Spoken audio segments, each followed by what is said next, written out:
Well, welcome to the Waking Up Spiritually podcast. It's such a privilege to have you join us today. And I'm Wendy Rose Williams. I am a past life energy healer, and I help people release pain, anxiety, depression, and other stuck energy not serving them. What a difference that makes in life. We can feel so much happier and healthier and just enjoy our purpose when we're able to release that energy that doesn't serve us. My wonderful co-host, Greg Kirk, is going to introduce himself in a moment. And then we have a very special guest that's going to share a really astonishing near-death experience and everything that she learned from that. But first, let me recap why Greg and I have been enjoying podcasting with you for 5 years now. And waking up spiritually is because we want to offer support to you. Because when we are waking up spiritually and remembering who we are and where we're from, and that we're just divine beings of love and light, having a human experience that can be very challenging at times. And those awakening symptoms can be challenging also. They can just be very isolating, be frightening at times, have friends and family can just fall away because they may not be having the same experiences. So we're here to help provide support and help normalize. And no, you're not crazy. You really can be having these beautiful, beautiful experiences and get wonderfully grounded and clear in your energy and know how to make sense of them. So, Greg, please introduce yourself, and then we will introduce our wonderful guest today. Yes, I'm Gregg Kirk. My website is my name, Gregg Kirk, GreggKirk.com. And there you can find the energy work I do in person as well as remotely. I'm a Lyme disease advocate, also a health coach, a health and wellness coach. That's health and wellness coach. Those are the words I was looking for. And I help patients all over the world with their chronic illnesses. A lot of times it ends up being Lyme disease through herbal treatments and so forth. I run online group healing circles every Sunday, and we do in-person fire circles in the Connecticut area where I live. I've written a book called The Gratitude Curve, and I'm also pre-announcing that sometime this year, probably in the next month or so, I'm going to be releasing a second book called Your Love Will Make the Difference. And so we'll talk more about that later after the interview. But Wendy, I'm going to pull our deck up. So do you want to tell everyone what we're doing? So, you, of course, are so welcome to listen to the podcast via your favorite podcast app or whatever's convenient for you. But this is a visual podcast too, meaning we've got a PowerPoint presentation. And so just information is available to you there. And our website for the podcast is wakingupspiritually.com. We've got also the YouTube channel. So wherever you like to consume your podcast information, you can find us there. So Greg, walk us through who Elaine Starling is, because she is a bundle of joy and energy. I know everyone's going to just really love hearing from. Yes. When Elaine is better known as the Abundance Ambassador. She is a renowned international speaker, a TEDx presenter, a host of the Abundance Journey podcast and video show, and the international bestselling author of 5 Steps to Activate Your Abundance. Her spiritual awakening led her to empower individuals seeking spiritual enlightenment, to cultivate a profound connection with the divine, which enables them to manifest the financial abundance they desire. Through her transformative Activate Abundance process and the Abundance Journey Map, Elaine combines proven business strategies with personal development and spiritual insights, guiding fellow spiritual travelers to unlock unlimited abundance and realize their dreams. You can find out more about her and what she offers at her website, which is theabundancejourney.com. And yes, let us Let invite our friend. Elaine in and have her join us. There she is. Yay. Hey there. Hi there, Yay. Elaine. Welcome. It's just so wonderful to have you here with us today. And we would just love for you to share that profound experience you had with your near-death experience. Where were you when it happened? What year was it? And what changes did that bring about in your life? It was pretty profound. It actually all started about a month before the big event because I had a birthday in early December and I was complaining to my husband about my frustrations with my business. Things were challenging and I just couldn't figure out how to rearrange it. And I felt guilty for somehow wanting more. So many things in my life were absolutely amazing. And I told him, I'm just going to stop thrashing. I'm just going to accept the status quo and deal with the frustration and just keep going because I don't know what to do. So a month later, we're on vacation in New Zealand and we've been off the plane for a week. We're walking around Queenstown on the South Island and we'd had breakfast. All of a sudden, as we're walking around, I get tunnel vision and little sparkles around the outside of my vision. And I started to feel kind of wobbly. My balance was off. And so my husband sat me down on a park bench, and all of a sudden, my right arm went numb and the right side of my face went numb. And those are classic symptoms that you're having a stroke. So my husband quickly got me to a medical center. They didn't have a hospital in town at that time, a medical center. And here it is, New Year's Day 2005. So there's not a whole lot open on New Year's Day. They gave me an aspirin and they asked me to describe a picture on the wall. And I knew exactly what the picture was, but the words that came out of my mouth made no sense. And I knew they made no sense. Now I felt great. I felt awesome. I felt like it was a lazy Saturday morning and I was just really tired and I just wanted to take a nap. So they'd done all the tests and they're like, yeah, you're having a stroke. And we've given you the aspirin. There's not really too much else we can do right now. And I was like, can I take a nap? I'd really like to take a nap. So they told me to just go ahead and relax. And as soon as I relaxed, I found myself inside this massive cloud. And I was part of it and it was part of me. And I felt this cloud say, this is perfect. And somehow I knew it was talking about me. And I'm, good little girl that I am. I'm like, are you kidding? I don't speak multiple languages. I haven't solved world hunger. I am not all that. And I heard back, oh, you don't understand how it works. See, you're designed with your skills, abilities, talents, interests, preferences, as well as your faults, your foibles, your issues, your problems, your challenges. And we put all of that together to create exactly what is needed right now. You are perfect because of your imperfections. And I was just like, whoa, Toto, we are not in Kansas anymore. Something really wild is going on here. And every time I'd ask a question, I'd get an answer back in my body, like 360 degrees, past, present, future, colors we can't see, sounds we can't hear, beyond human understanding. And yet somehow I got it. I always say it's kind of like swallowing Google whole with all the likes, the SEO, the videos, the connections, the pictures, everything all at once. Boom. Here's the answer in my body. And I was having a blast. I just asked questions and all this stuff was coming in. And after a while, I felt like I was kind of in an alcove.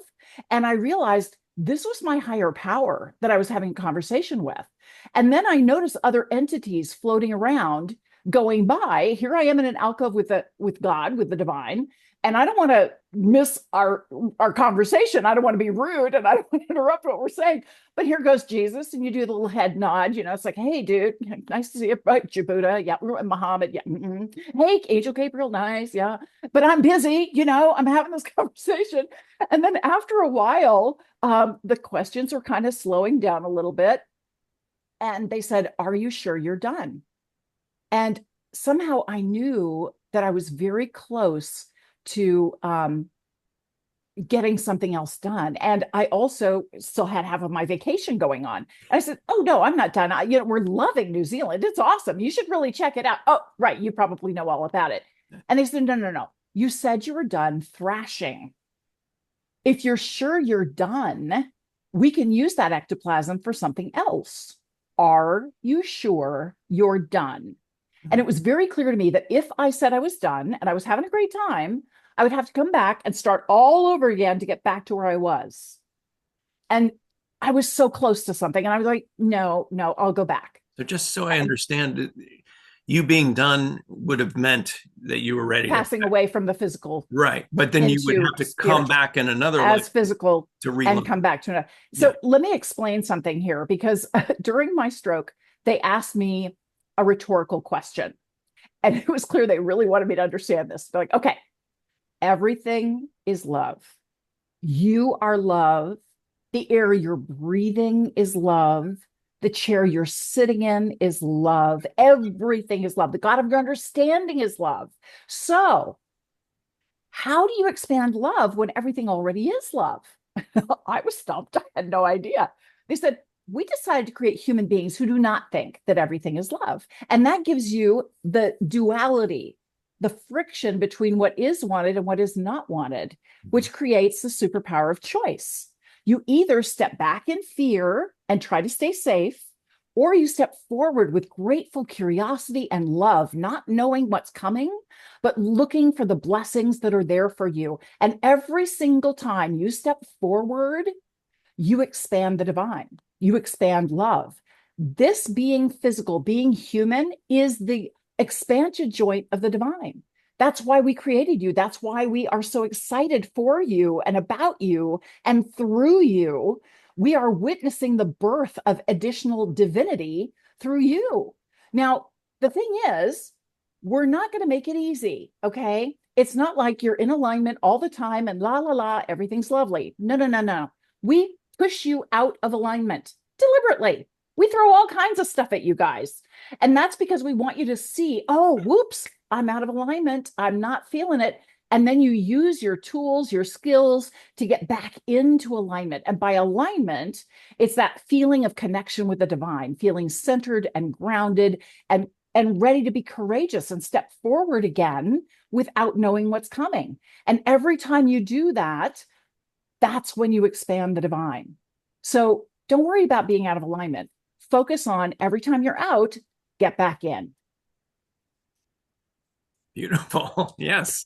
Really, that's really profound, because it takes the worry and the anxiety out of so many things, as you explain it so beautifully, that this has a master plan.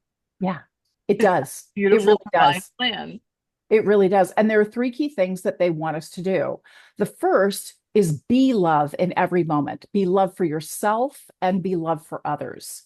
Because so often we've got judgment going and we're criticizing ourselves, or we're looking for something from somebody else when we could just hold the space and be love. And we don't always make that choice. I'm guilty of that too. I'm still very human. Believe me. The second thing that they want us to do is notice the love that's already present. And again, it's kind of like a scavenger hunt. We have to ask better questions. We have to look at it from different angles. We have to look at, how is this inspiring me to grow and contribute, especially in love?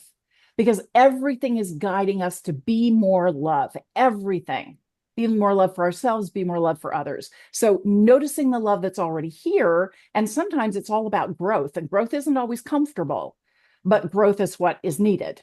And then the third thing is collaborate with other people, because every time you get together with somebody else, you create more opportunities for love. You just do. It's woven into you. So it's all about the love. Wow. This is right in line with some information I got about 2 years ago, where, the guide said, never miss an opportunity to give, teach, or receive love. And the more you do it, it starts a ripple effect, a chain reaction. And this is how you start. They called it the revolution of love. It's very much like what you're saying. And also in the Law of One books, they talk about seeking the divine in everything. So, this is how you can love the unlovable. I think it's the exact same thing you're talking about, finding the love that's already here. To me, love and the divine mean almost the same thing. So, They sure do. Yeah. I don't know if you've ever heard of the 7-day mental diet. Mm-mm. It was invented, I think, in the 1930s. And the idea is, for 7 days, you do not blame, shame, judge, criticize, or complain about anything for 7 days. Wow. That's very hard to do. Right. And You do not absorb, you don't say, okay, so that's anything that you say, and you don't absorb anything negative. So you do not watch the news, you do not look at headlines, you do not, you don't put any garbage in, no garbage out, Right. basically. And it's a challenging thing to do. And when you notice, you just immediately kind of flick it off and go back to a more positive state of being. Well, I was practicing the 7-day mental diet. It is definitely a practice. And I went to the grocery store. And I kid you not, every single aisle in the grocery store, somebody was arguing about something. It didn't matter what. Mm. And then I got to the checkout and I saw all these glaring headlines about wars. And then I overhear people talking about some horrible natural disaster. So I get my groceries, I go out to the car and I sit in the car and I connect with the divine. And I'm like, seriously? I'm trying to do this positive 7-day mental diet thing. Why are you bombarding me with all this junk? Right? It's Well, like, that's the point. This stuff doesn't work unless you're challenged, right? exactly. And they said, we are guiding you and you are guiding us. Every time you notice something that you don't personally know how to fix, like the homeless situation, like a natural disaster, like a plague, anything that you don't personally know how to fix, we expect you to immediately envision every single person involved or impacted 2 energetic levels above where they are now. Right now, they're in the flames. We want you to envision them as the phoenix and send them love and blessings. Envision them whole, healed, well, and thriving. Nice. When you do that, you guide the divine to support them. We are guiding you, and you are guiding us. Very cool. Great info. That really is so beautiful and so practical too. Right. So, Elaine, it's been 20 years. Did you say this happened in 2005? It sure did. So here you are, your 20-year anniversary, and what an experience for your husband, and how wonderful that he recognized what was going on so quickly and got you to a medical facility. And I just love the analogy that you were part of the cloud, because 20 years ago, we didn't really think of the cloud the same way with where we're like saving our computer information and doing our backups. But I think it's just this perfect analogy. Well, tell us, Yeah. like, oh, I'm sorry. Oh, no, I was just going to say, I realized later that the cloud was atoms and molecules. That's what I witnessed. I didn't go to a heaven, that kind of thing. I was in the flow. I was in the field. Nice. And yeah, it was pretty amazing. I'm sorry I interrupted you, Gregg. No. Well, I just wonder what happened after you got out of the health center. What was the first thing that happened with Well, it was really interesting because as soon as I said, no, I'm ready to go back, they said, great, get back and get busy. And I came out of the stroke with absolutely no damage, none. It was like I'd just taken a nap and nothing had happened. The only proof I have of my stroke is the hospital bill. And I think, thank you. I like it like that. That's great. Right. But everything changed. I mean, everything changed. Before the stroke, I didn't really woo, let alone woo woo. After the stroke, I talk to angels. I'm very open about my spirituality. I tell people about the divine all the time. I have a podcast, The Abundance Journey. Everything is guiding us to love. Everything is there to give us a choice. You can choose to focus on the things that you don't like, or you can choose to focus on the things that you do like. And your intention, I always point at my heart when I say intention, your intention is revealed by your actions and your thoughts. And they are so much more powerful than you know. About a year ago, I was in my kitchen doing dishes. And I was just kind of musing over how, sometimes you have a project that you're working on and it just comes together really easily. It's a snap, it's a breeze, it's no big deal. And then other times you're working on a project and it is a freaking slog. I mean, it doesn't matter what you do, you hit roadblock, problem, challenge, issue, it's so frustrating. And I was just wondering, why does that happen? And I immediately felt and heard a very loud and forceful voice in my body that said, when you deny your power is denied to you. Wow. When you acknowledge your power your power is shown to you. You are more powerful than you can imagine. Mhm. And I was like, whoa, dried off my hands when I wrote it down. I'm like, what am I doing to deny my power? Sorry, won't do that anymore. What am I doing? I can't keep denying my power. And I realized that often the words we use subtly undermine what we say we want to create. Yeah. I am doing much better at avoiding using words like want, need, try. Instead, I choose, I intend, I am, because those have a lot more power. The others take my power away. Right. Wow. I think you're so that's just so well said, Elaine. And the guides and the divine have done some work with me, and they'll literally show a word that I use and put a big red X through it and show me the new word. I used to use the word hope, and they said, well, you can hope all day long, but hope and hopeless can be quite related. They're like, why don't you learn how to trust? You have work to do in the area of restoring your trust. So every time I said hope, instead I was like, I trust. And it was more powerful for me. Yeah. It's much more powerful. It was really interesting when I got back home and here was this incredible experience that I'd had. I had never felt that level of unconditional, all encompassing, saturating love in my life. And I'm blessed. I had great parents, awesome husband, wonderful family. This was different. Totally different. And I get back and I'm like, wow, I want more of that. On tap would be great. How do I get more of that? And so I did all this research and I checked out all these spiritual masters, and everybody says you just have to allow. You have to open your heart and allow the messages to come in. Just allow. Well, I was allowing my little heart out. And every once in a while, I'd get a download. It always felt really great. But it was a lot closer to like a leaky watering can than the Niagara Falls of love that I had before. And Right. so one morning, I'd done my meditation. I'm sitting down to journal, asking for guidance, and I'm in a bit of a mood. So I'm writing and I'm like, why isn't this allowing thing working for me? I was pissed. And I immediately got back the message. What is the image that comes to mind when you think of the word allow? And I never put it on anybody else. This is strictly my experience. But as soon as I thought of the word allow, I saw myself behind a door with a chain on the door. And I'm peeking out the door at the divine and I'm freaking terrified because I don't want to screw it up. I don't want to get something wrong. What if I make a mistake? Oh my gosh, there's just so much pressure. And then I suddenly realized for me, the word allow is a mind-based word.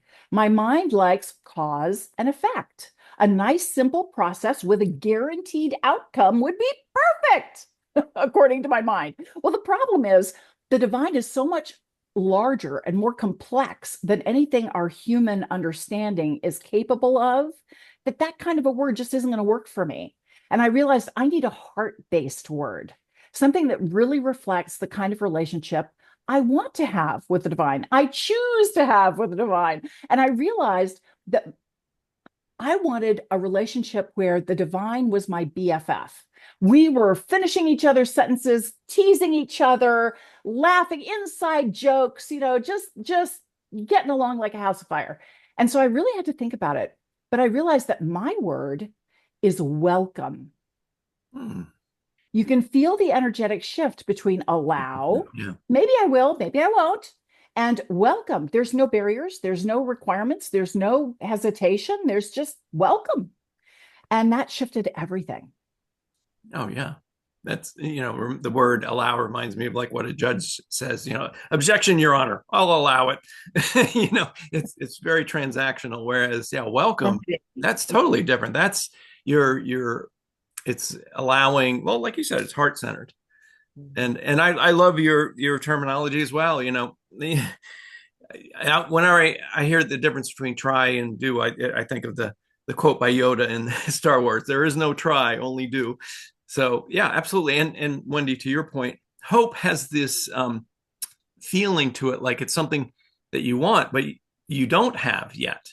And to Elaine's point, it's and this goes into the law of attraction and things like that.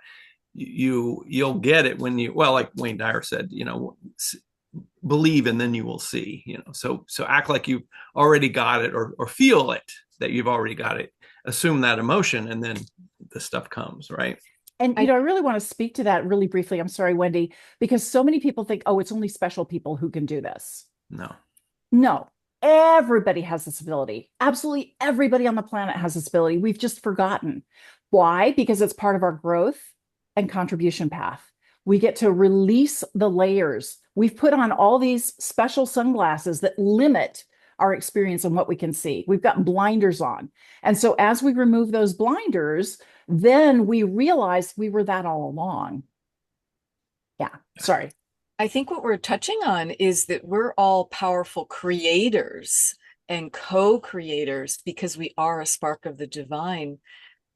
But we forget that because we get in the human bodies and the density, and we can get trapped in the lower energies and lower vibrations and not be enjoying the game of life the way it's meant to be played, with us really being in our power and creating what we need, what we're meant to create, and remembering that we are love, and that we're not meant to be going around looking for it, like, Yeah, you complete me, and trying to, we can't get these things externally until we are them ourselves and give it to ourselves and radiate it out, and then we attract more of it because we're creating it and we're vibrating with it and raising our vibration and frequency. that is so true. And I actually have a story I want to share with you because it's really aligned with what you just said. Please. I was out running some errands and I was driving my husband's truck, and it's a fairly large vehicle, and me and spatial awareness are distant connections at best. So I'm trying to back out of this parking place, and I'm being really, really careful because I don't want to hit anything. I'm looking around, and out of the corner of my eye, I see somebody flying through the parking lot like it's a racetrack. And I'm thinking, wow, that is not safe. And I look around, backing slowly, slowly, slowly, and somebody honked. And I didn't even look, but it sure sounded like they honked at me. And I immediately switched from happy, happy, joy, joy to piss off in a nanosecond. And I started making up all these nasty stories about whoever was honking at me. They weren't just dropped on their head as an infant, they were dribbled repeatedly. And I was having such a good time in my righteous indignation.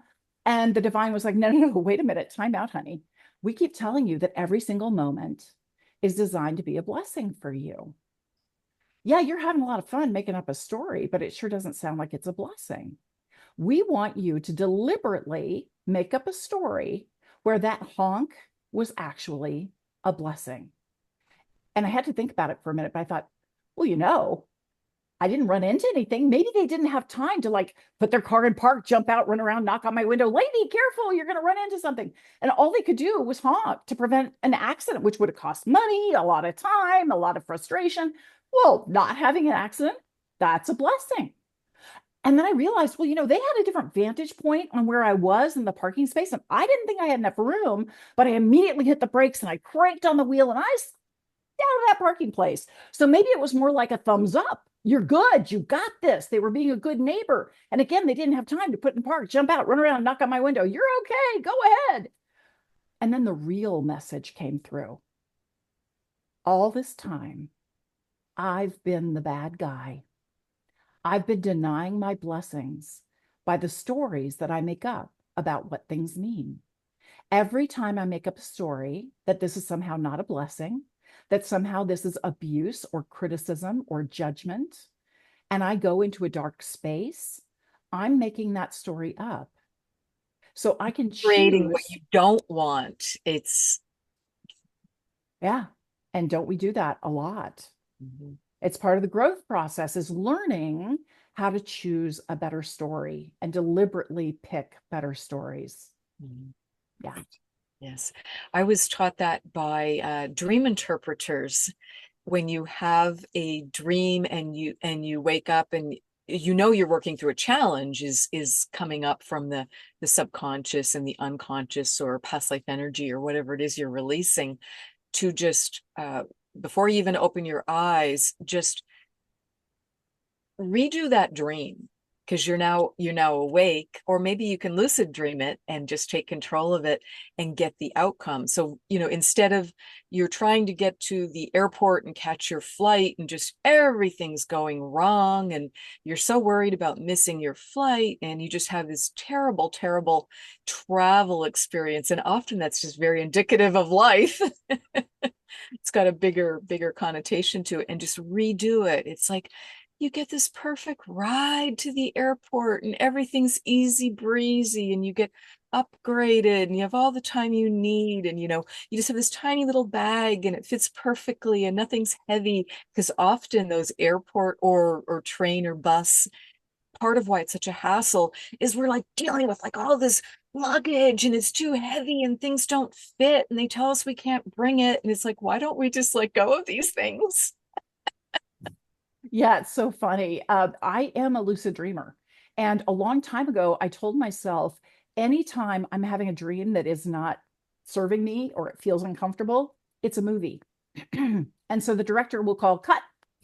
And then I stop in the bad guy and I go out and have coffee because, we're pals, we're getting along. And he's like, hey, I got to do this a little different. You should do that a little different. And so we collaborate. And then it's like, okay, now let's go. And so it turns every dream into a lot of fun instead of a lot of frustration. And also, I started, there's a little book out there that I absolutely love. It's small, it doesn't take up a lot of time. It's called Hiring the Heavens. And it's an absolutely wonderful book where you can talk to angels and hire them to help you with things. So I do that all the time. I always thank the angels. Would you please help me, get where I'm going on time? I'd love a great parking spot. And I hire attitude adjustment angels. They are my favorite angels. I'm like, angels, always for me first. Please make sure that I'm in a good mood, that I'm upbeat, that I'm really paying attention to people. I'm holding space for them and I acknowledge and appreciate them. And please make sure that everyone I encounter is in a great mood too, so that we have a lot of fun together and we create something so much better than either of us could experience on our own. Everything is guided, absolutely everything. Last summer or last September, actually, I had a retinal detachment. And so I got to go in and have surgery and all this fun stuff. And it was very clear to me that the only way I was going to encounter the people that I met at the surgery center was if I'd had a retinal detachment. And I was guided to be there because someone needed my support and needed the input and needed me to hold space.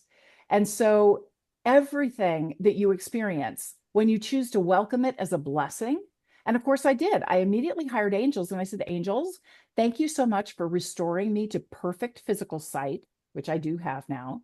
And thank you for giving me perfect spiritual sight at the same time. Wow. And you're more grateful for things often because there has been a challenge and there has been an interruption of it.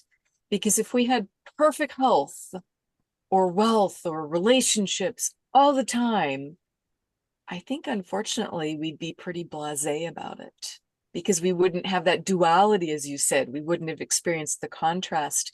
And we also wouldn't be learning and growing how to recenter ourselves and how to get back there from what you described in the beginning, Elaine. Is that on track with what you've learned? Yes, it is really about what are we saying? What are we feeling? What are we doing? And so being more self-aware is really the key to shifting things in your life, because you don't think that you're making a difference and yet you are. And I'm always reminded of my mom when I was a little kid and I'd want a cookie. I'd say, Mom, can I have a cookie? And it used to annoy me at beyond all things that when I was a kid. And she'd say, I don't know if you can, but you may. Right? Right. Can or can't, and may. Do I have permission versus physical ability? And so we don't even realize that we're putting those kinds of things on ourselves. And we are. Yeah. Right. So, Elaine, how did you go from being Elaine who had a stroke in New Zealand to the abundance ambassador? How did that journey of yours start? It really started with the stroke and then receiving guidance all along the way. And I'm very grateful to the stroke because I have absolutely no fear of death and dying. You've been physical many times in the past. You will be physical many times in the future. It is a graduation. It is not an ending at all. And I was going through a phase at that time of my life when my parents were getting elderly, as were my in-laws, and my husband and I were the primary folks to support them at that time. And so having this awareness, it released a lot of the anxiety and concerns about them. And I could let them have an incredible experience and transition the way they needed to without me getting all wrapped around the axle about it. So that was an incredible blessing. And then on top of that, I continued to get messages. And one of the things that I do at the end of every single segment of the abundance journey, I do an activate abundance segment. So there are 5 steps to activate abundance. You can do this with anything, with everything, because everything in your life is actually a choice. You choose whether to turn it into abundance or not. It's your choice. You have that much power. So here are the 5 steps to activate abundance. The first step is always gratitude. Gratitude is the beginning of everything that you want to experience in your life. If you want a great relationship, you have to be grateful for the connection, grateful for the opportunity to have this collaborative experience. Everything you want starts with gratitude. The second step is to acknowledge something that you heard or experienced that was a little aha for you. It opened you up in some way. So, Gregg, what would be a little aha that we shared today that you think would be great to focus on? Oh, it's something you said earlier. I can't remember now.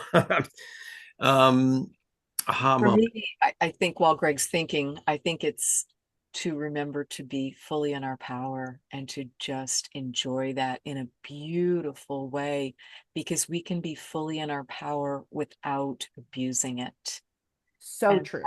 that was actually a soul contract I had with just a key individual soulmate that I met. And that was the soul contract, was for him to inspire me to step fully into my power without abusing it. And he did so by breaking my heart repeatedly, because it needed to be broken to be able to be reassembled, versus just being all closed up with duct tape and baling wire of having been hurt and having closed it off. Yeah. So that was the experience for me, and that's resonating with a lot of what you're saying. Excellent. I love it. Okay, so step 1 is gratitude. Step 2 is to acknowledge something that was an aha for you, to remember to stay in your power without abusing it, and that you always have power. Right. You may not be aware of it, but you do have it. And so it's easy to accidentally abuse it when you don't realize what you're doing. You're tripping over your own feet. You've accidentally tied your shoelaces together. Oops. Step 3, appreciate the difference it can make in your life. Well, when you're aware, I do have power. I have an incredible ability to shift everything in my life. And it starts with how I feel, what I'm saying, my intentions, where I put my attention. That makes all the difference in the world. So that really helps you pay more attention to what's going on in your life. So you make choices that really align with what you are creating for yourself. The fourth thing is to activate abundance. And I found 3 different ways to activate abundance. The first one is schedule time to get things done. And I include meditation and journaling in that category, because if you don't schedule time for it, you're not going to do it. You're busy. And I find that there's so much stuff going on in my head. I don't even know what I'm saying to myself all the time. So when I write it down, I can get an objective perspective on what's going on. And I can see, am I honoring my power, or am I giving my power away? Am I denying my power accidentally? So I can shift things when I see them. The second way to activate abundance is with a physical trigger, like crossing your fingers or tugging on your earlobe. It's really helpful when you're going into what could be a challenging situation. family holidays are always one of those things where, okay, I'm going to be in my power. And I've hired the attitude adjustment angels, and I'm staying in this space of gratitude, acknowledgement, appreciation. And when I focus on that, everything shifts and everybody has a great time. And I have the power to do that anytime I want. So, hey, now sounds like a good time. The third way to activate abundance is to work with what I call an abundance buddy. Everybody else calls them accountability buddies, but hey, I'm all about abundance. So they're abundance buddies. And this is somebody who gets you, who knows you, who loves you. And you make a declaration. You're like, okay, I am honoring my power. And I want you to call me on it anytime you notice that I'm using those words that deny my power, or I'm behaving in a way that is incongruent with my intention. Please call me on it, because sometimes those old habits, they're harder to break. And I want to be very aware when I'm out of alignment with my intention. So those are the three ways to activate abundance. Step one, gratitude. Step two, acknowledge something that was an insight for you, an aha for you. Step three, appreciate the difference it can make in your life. Step four, activate it. Step five, celebrate your progress. This is not a one and done. This is a continually unfolding, joyous expansion of spiritual enlightenment and essence and joy and prosperity for you. And you have total control over that. You do. So instead of experiencing something and going, why is this happening to me? This gives you the ability to say, oh, this is happening for me. How is this a blessing for me? What is this doing to get my attention? Because obviously my attention is on what is not working instead of what is working. And I want to look at my intention again. I did a TEDx talk called Abundance is a Choice, because those are the two things we really control, our intention and our attention. And when you focus on that, everything starts to shift. By the way, I remember my aha moment. Better late than never. It was you pointing out the difference between allowing and welcoming. That's a great tip, great bit of advice. Distinction, yes. Distinction, yes. So, Elaine, you've got a podcast, you've written a book. What are you doing now with all these venues, and what do you do now? I mean, do you take people on? I mean, do you guide people? Do you do classes? I mean, how do you put all this together? All of the above. I do. I'm a spiritual abundance coach, because it's really interesting. A lot of people think abundance is money. Right. And no, abundance is an energy. And a lot of people don't realize that money is the energy of gratitude. Hmm. And so when you are creating an experience that gives people the opportunity to be incredibly grateful, that's when you receive the money. So people tend to come at it backwards, right? They tend to think, oh, show me the money. Yesterday would be good. I want the revenue right now. Give me the money. Give me the money. And once the revenue's in, my reputation's going to be made. Everybody's going to know who I am. All the people lined up around the block. And then I can have relationships with people I've admired for years. Me and Oprah, BFFs. And then I push them on, well, what else would you like? What else would be incredible? What else would you really enjoy? And they finally say, I can't have it yet because I haven't earned it. But someday I'm going to be able to just share my gifts and create a really rewarding experience just by being me, just by being who I am, and making a difference in the world just by showing up. Well, it happens in the reverse order of what they say they want. It starts with a rewarding experience, because that's why people want a relationship with you. And you own your standards, but you don't own your reputation. Your relationships will tell everybody who you are being for them. And the revenue is a byproduct, an unavoidable byproduct of your rewarding experience. That's how we create life. That's how it all evolves. And so I do private coaching with people. I also have a training program where it's group coaching as well as some pre-recorded training. And I'm a public speaker. and I'm just getting the word out as much as I possibly can. You are the abundance you're looking for. So when you tune in to who you are and what you're truly saying to yourself, everything starts to shift. That's really powerful, Elaine. Tell us a little bit more about the TEDx talk, or is that getting to the gist of what the TEDx talk is about? The TEDx talk is the tip of the iceberg. It's really kind of the shortcut, and Okay. it's talking about intention and attention. Okay. Yeah, there's more to it than that. It's really about getting comfortable with who you are. Mhm. I want to give you an example. I read a book that was wonderful, highly recommended. It's called A Happy Pocket Full of Money.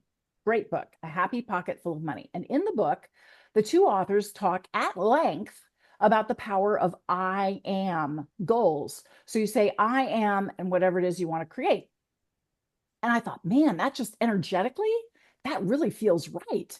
But being a human being, I'm like, man, I wish there was an example in my own life that just really, you know, illustrated that. And then I got a blinding flash of the obvious and a conversation that I'd had with my then boyfriend, now husband, many, many times over the years. And it sounds something like this.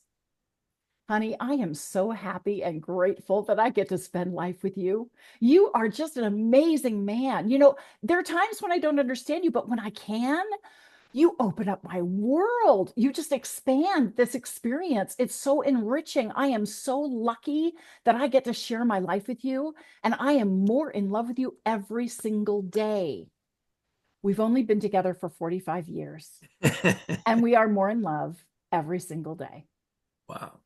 Oh my goodness. And you are finding the fountain of youth energy clearly because of just this joy and being centered and being in your power, Elaine. Thank you. I Yeah. think love does shift a lot for all of us. And the key thing is, it's not just you. Okay. Because a lot of people feel kind of guilty. It's like, yeah, but it's all about me. And here I'm being this egotistical person and working on my spirituality. And, I don't want to be this selfish person. But I read another incredible book that I highly recommend. It's called Connected: The Surprising Power of Our Social Networks and How They Shape Our Lives. Just remember Connected, okay? It's a brilliant book written by two social scientists who study at two different universities. They were really fascinated by this whole 6 degrees of separation thing, and they wanted to document, how serious is this? Does this really work? So they got a bunch of grad students together and did a massive study, and they discovered something that they call the 3 degrees of influence rule. It turns out that you have influence over your friends, friends, friends, 3 levels away from you. And I was like, wow, that's really fascinating. I wonder how many people that is. So I asked Dr. Google, and she came back with a recently published article in the New York Times citing research that stated the average American knows about 600 people. And I thought, what? No way in the world. And I asked a couple of friends of mine who are very knowledgeable, and they're like, that's really low. Closer to 1,000 people. I was like, okay, fine, time out. I did not do the research. Let's just pretend these statisticians, whoever they are, got the number right and see what happens. So if you imagine a bullseye where you're at the center of the bullseye and there are 3 rings around you representing your friends, friends, friends, that first ring is the 600 people that you know. And they all know 600 people. So that's 360,000 people in your second ring. And they all know 600 people. So that's 216 million people in your third ring. According to these social scientists who wrote the book Connected, every single thing you think, feel, say, and do ripples out to 216,360,600 people, just you being you. Now, that's not the freaky part. Here's where it gets really cool, awesome, freaky. It turns out that when you're having a great day and you're in higher consciousness and you're honoring your power, those 600 people in your first ring are 15% more likely to do the same thing. And when you're in your power, that second ring of 360,000 people are 10% more likely to do the same, honor their own power, just because you are. You're entraining them into your energy. And the 216 million people that you're convinced there's not a way in the world, oh, yeah, They're 6% more likely to honor their own power just because you are. So don't think you don't matter. You create a massive tidal wave of love, of prosperity, of abundance, and possibility just by being you. And That's this fascinating information. that I'm is sorry. absolutely, and that does take us to the, all boats rise with the tide. So it again, it's just us being in our power and just this is the collective rising together. And this is also back to that concept of we really are all one, because that circle of influence is astonishing. I'm so glad you shared those statistics in that study, because I had not heard this information, and it's very, very powerful, and it brings numbers and studies to what we know intrinsically, but it's just a beautiful, beautiful example of that. So thank you for sharing that. It amplifies something that I've been getting message wise from guides, basically saying, keep your vibration up and just do the best you can every day. And all you have to do is just smile at people and just be kind, because they were impressing upon me of how powerful that was. Like, you don't have to do grand gestures, you know. All you need to do is that. And then they were showing me like a ripple effect of how that was happening. I wasn't able to quantify it, but those statistics, oh my God. So, without saying much or without putting a lot of effort into it, you're high tide of energy, floats a lot of boats. That's incredible. Thank you so much for that. That's some of the best news I've heard in a long time. So. I'm so glad that I could share that with you. And I got a message just a few weeks ago. Everything is love, and everything is guiding you to love, and every conversation is a request for love. Mm. It is. Yeah. So when you're having a conversation with another person and they're having a really tough day, or they're rude, or they're not considerate, they're asking for love. They're asking for support. They're asking for encouragement, because they're not in a place where they feel it and can generate it for themselves. That doesn't mean that we should always be externally referenced. It's always a reminder, I can be love in this moment right now. Right. I don't have to reflect back what I'm experiencing from this person. I can reflect love. And that's what we are called to do, continually reflect love. And when you see things that are happening in our world that you disagree with, you see politicians, you see mandates, you see new laws, anything that is against what you feel is appropriate, again, remember to send love and blessings out, imagining that everything is good and all is well, everyone is healthy and thriving, because change is the only constant, and change is deliberate. They are always trying to mess with us to throw us off balance so that we go, oh, hey, I'm out of alignment. And then we use our tools to get back into alignment. One of the things that I've been doing lately that I found really, really powerful as I do my meditation, with every in breath, I do Ho'oponopono, the Hawaiian prayer. I love you. I'm sorry. Please forgive me. Thank you. I just say that over and over again in my mind as I breathe in, because I'm forgiving myself for any time that I experienced something and did not interpret it as love or guidance to love, because that's what it's truly intended to be. And I took it out of context. And then when I exhale, I do Ho'oponopono as well, because there are times when I'm ticked off and I'm not in the mood and I'm busy and I'm distracted and I'm not there for people. And I want to forgive myself for those times when I was not loving and compassionate and I did not hold the space. And just recognize that this is growth. This is evolution in progress. This is what it looks like when it's working. It is perfectly imperfect. Right. I mean, the point being is we'll get the world we want, not by protesting, trying to change systems that are out there. It's just simply being the love and letting that radiate out to our millions of connections or whatever. And that's how it's done, instead of, marching in the street. Yes. Well, you do take aligned action. I have a good friend who has a nonprofit called World Be Well. And they are putting together co-ops that are shared ownership and putting together programs to support locally grown food and getting access out to everybody in the area, Nice. supporting multiple nonprofits at once. And there are social investors who are actively looking for communities who are collaborative and really good at communicating together. So we don't tend to think of it that way because we've been trained that everything is top down, but in reality, it's bottoms up, and the bottom is us. Right. And so when we can show up in our higher selves and we take action that aligns with our intention and what we choose to create in the world, yes, take action. Don't just sit on the couch, eat bonbons, and think good thoughts. Right. Take action towards the things that you believe in. And that's why I speak out about spirituality and abundance and how they're all related. Yeah. Right.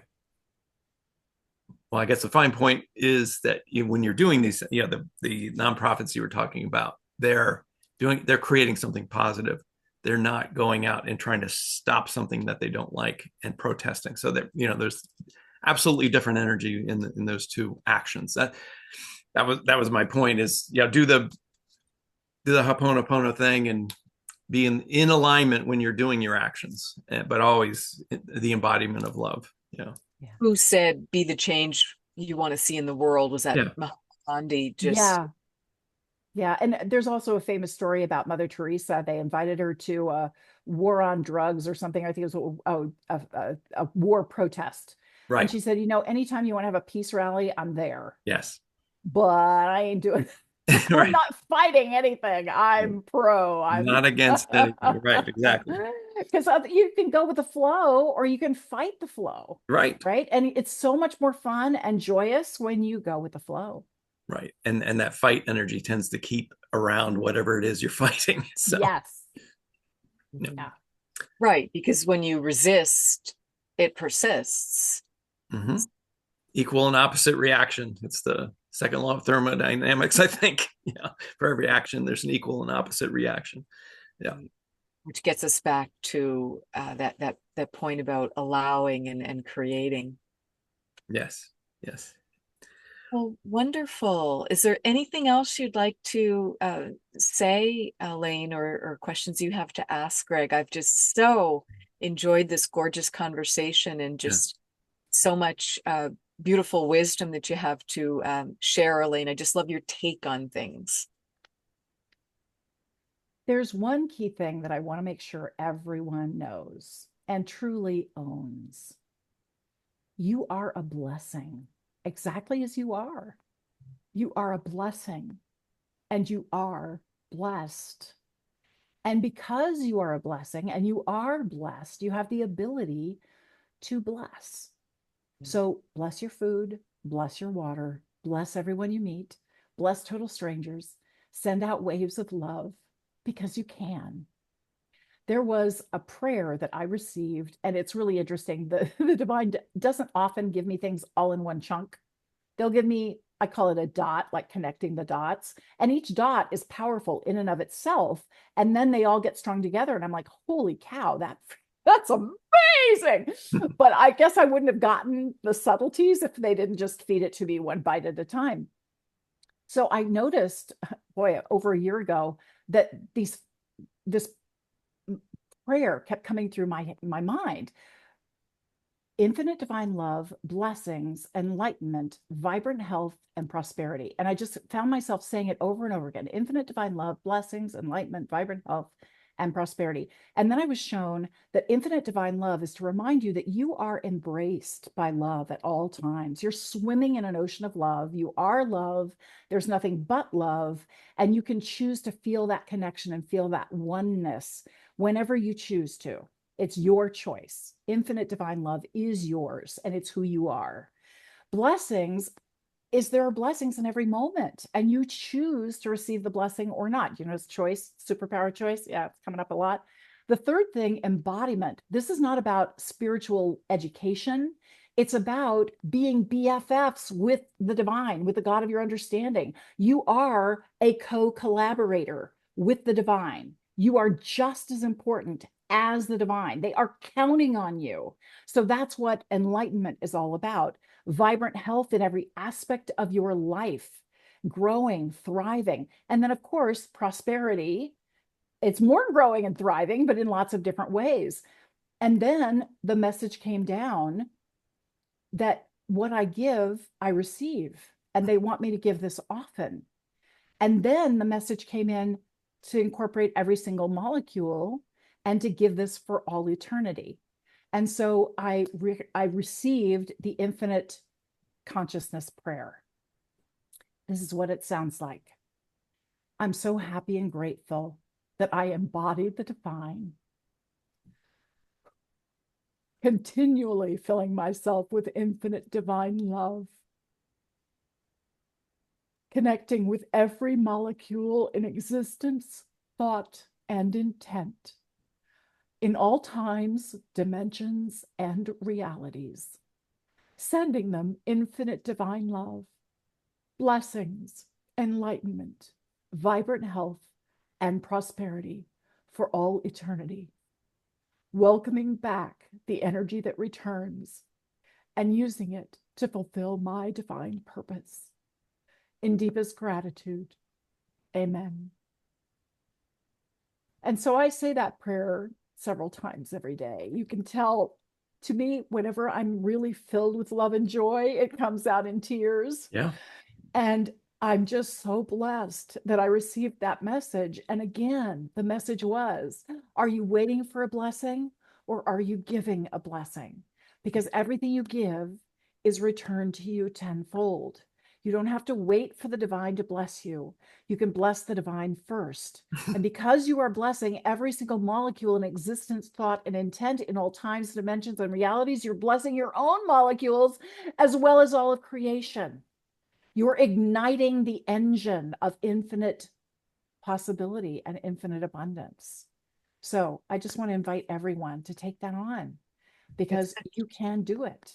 That's such a beautiful way, again, to say to really be in our power, because just being in that passivity, we're being victims and martyrs without realizing it, and waiting for someone else to make it better, to complete us, to wave their magic wand. Well, we've got the magic wand. It's here somewhere on my desk. I literally have a magic. Me too. You click your heels because you had the ability to go home the whole time. Exactly. that we've got that power, and just need to um use it, and just enjoy doing good with it. Yeah, very true. What an incredible conversation. Boy, I want to keep you Elaine, guys you all you day. you are a loving powerhouse and a living blessing in and of yourself. Thank you so much. Thank You know, you. what a great conversation. Thank you for joining us. Thank you for Thank being you. here. And Elaine will include all the links to your website and to your TEDx talk, and to how to be able to work with you. So thank you again for being here. It was such a pleasure. We need to do our outro now so you can Yes. leave the meeting, and thank you so much. Well, Thank this you is going both. to be up on YouTube here in an hour or so, and we'll Okay, share awesome. links with you. Thank Perfect. you again. Thank you. Have a wonderful day. You too, Bye-bye. Elaine. Thank you. Okay. Yes, here we go. Greg's just going to bring up our PowerPoint, and we'll just share a little bit more information with you here. So that was just a great conversation. Amazing. Yes. Wonderful, wonderful woman. So I have Regression Healing 2, Joe and Marilyn. My third book is now available in audiobook format, as well as paperback and on Kindle. And so please check that out. And my books are available via not only Amazon, but anywhere you like to purchase your books. And you can also enjoy some of the backstory to what that profound experience was that led me to write this book. I shared it on with Julie Ryan on the Ask Julie Ryan show, and she asked such great questions and had such wonderful perspective on it. So the link to Julie Ryan interview is on here also.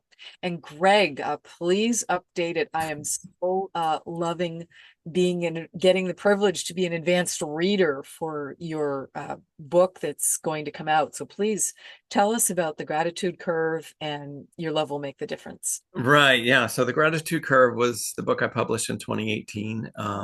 And it was about my experiences healing from Lyme disease and having a spiritual awakening in the middle of it. And so I chronicled that. And I had not intended to do a sequel, but I had, literally within a month of publishing the Gratitude Curve, I started doing speaking engagements and book signings, and then eventually some group healings and things like that, things I had never done before. So I started writing down notes about how these things were going and some amazing experiences, not only that I had, but a lot of patients had, miracles happening before my eyes. And so after 7 years of that, it got to the point where it was like, all right, I have enough here to put a book together. And I didn't even use all of it. I used maybe 3/4 of it. There's still more I could write a third book possibly. But anyway, put it all together. And how this is different from the Gratitude Curve is I talk about, from a Lyme disease perspective, I talk about how I got into remission and then how I stayed there, because I didn't stay in remission after I went to go see the healer in Brazil named John of God. I had a complete healing, but then 6 months later, I started getting some symptoms that came back because I hadn't changed my life. As I say to people now, if you have a life-changing illness, apparently you're going to need to change your life as a result to go into remission. So that's I give some tips on that and some information about that. But then I talk about the case studies of the healings that I've been an honor to participate in, and some of the more amazing healings. And then the third thing is the information that's come through, not just those healings, but in the online group healing circles, literally information very much like what Elaine was talking about, where these were downloads that just started happening either during meditation or sometimes just, while I'm going about my day. So I compiled all those. So it's got the 3 parts. It's the Lyme healing. It's the energy healing stories, and then it's the divine information. So it's a lot going on. Hopefully it's in a package that everybody enjoys, because it is telling a story. So I literally talk about the things that immediately happened upon the publishing of my first book as a story. And there's a lot of adventures. There's a healing quest that I go around the world. I mean, literally it's kind of like a movie. So hopefully you all enjoy it. I've got the test readers out now, looking it over. Wendy, you're one of them. Thank you very much. And, so hopefully by the end of this month, I'll start getting the feedback, and then I can get it up on Amazon and Barnes and Noble. And then I'll start doing some engagements with it. But anyway, this right here is the cover, the working cover. So anyway, thank you. Oh. Thank you, Wendy. I know readers are really, really going to enjoy and just benefit from it when it's available. Thank you. So please join us. We're going to have a different schedule next month, because I've got a bit of travel coming up. So please join us September 22nd for the next episode of Waking Up Spiritually. And again, if you cannot join us live, everything is recorded and saved, archived at wakingupspiritually.com. And you can click on the broadcast tab. You can also use the search button. So if you've got a topic of something you need help with, just get into that website and check it out. Subscribe to our YouTube channel is appreciated, and rate and review us on Apple iTunes or wherever you like to listen to your podcast, because that just helps bring in the like-minded people that would benefit from these conversations and information. Visit Gregg at his website, which is Gregg, Kirk, KIRK.com, to see all the wonderful things he's got going on. And visit me at my website, WendyRoseWilliams.com. And we look forward to seeing you next time. Bye for now. Bye-bye.